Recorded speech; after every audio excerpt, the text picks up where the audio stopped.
As Gene Morgan and his crew sailed out of the Great Salt Lake Marina, the conditions could not have been better. The wind was coming up, and so were the sails. It was a fine opening day of the Great Salt Lake Sailing Festival. I'll try and bring you head to wind. What we're doing is we're bringing the boat head into the wind, or dead into the wind, so that it makes it easier for them to raise the sail. This was not what you'd call a polished crew. Most had never sailed on Morgan's 35-foot shock before. They were just friends who loved the sport of sailing. We have a phenomenal camaraderie out here. Everybody knows everybody. It's a community, and anybody would help anybody. Leroy Carter was riding the wind that day on his boat named Kairos, and David Taylor was hosting some of the festival sponsors from Sheraton aboard Longshot. Most are amazed at how much like the ocean it is just a mile off the shoreline of the Great Salt Lake. It's the biggest body of water west of the Mississippi. You can even see it by satellite. So a lot of these smaller lakes, you have to go out there and tack back and forth, and you can't really get going. Here you can go just about as far as you want. As the wind came up during the afternoon, the conditions became a little more challenging. Okay, we ready? We're ready. Okay, tacking. Helm's a lead. Let her off.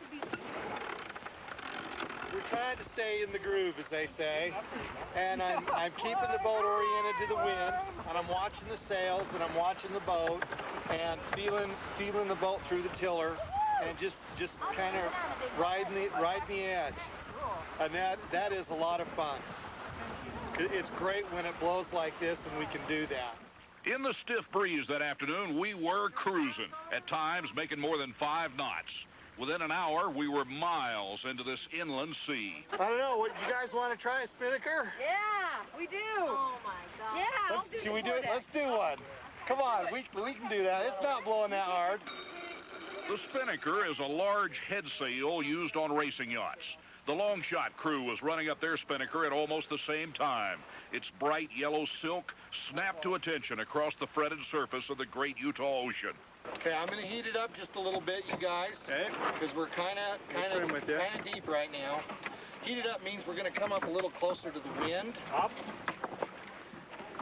And you'll see that sail just fill up nicely, and away we go.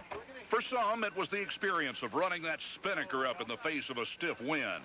For others, it was the speed and the big rollers that day on the Great Salt Lake. Yeah, it's a physical sport. It can be very relaxing, but it's another saying about sailing, it's hours of boredom punctuated by moments of terror.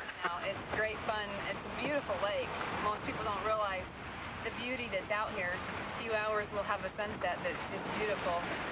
Words and even pictures cannot capture the beauty of a sunset on this inland ocean. These are the colors that fuel this passion of sailing that never brings you back to port without lifting your spirit.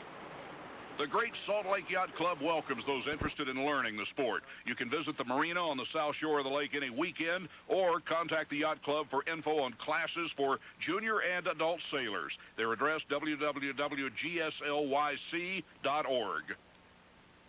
If you're interested in learning to sail, this is a great place to start. Lots of experience at the Great Salt Lake Marina. Captains of boats like Gene here in Old Slingshot. Lots of experience, and they're glad to help you learn. Just one word of warning. Once you get a little of this salt in your blood, it becomes much more than just a hobby, huh, Gene? Now, tonight's backcountry adventure, a trip off the pond and down a different trail.